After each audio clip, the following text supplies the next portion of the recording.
Hello, யாருங்க இந்த நேரத்துல?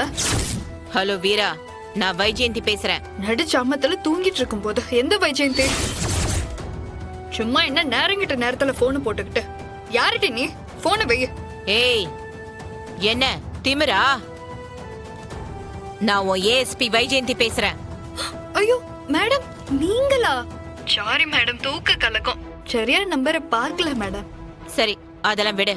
நீ உன் அண்ணன் அண்ணி எல்லாரும் சேர்ந்து உன் மாமா வீட்டுக்கு போனீங்களே, என்ன விஷயம்? எந்த மாமாவை சொல்றீங்க மேடம்? சவுந்தர பாண்டியனை சொன்னேன். ஓ, அந்த மாமாவா? ஆமா மேடம், பாவம் எங்க அத்தை. எந்த வயசுல அத்தைய போட்டு எங்க மாமா அடிச்சிருக்காரு. நானும் அண்ணனும் மதனி கூட போனோம் மேடம். ஆமா, ஏன் மேடம் அதை கேக்குறீங்க? அது ஒண்ணும் இல்ல, வெறும் குடும்ப பிரச்சனைக்காக தான் இந்த நேரத்துல உங்க மாமா வீட்டுக்கு போனீங்களா, இல்ல வேற ஏதாவது பிரச்சனையா? இன்றே டவுன்லோட் செய்து உங்கள் ஃபேவரட் ஷோக்களை என்ஜாய் பண்ணுங்க.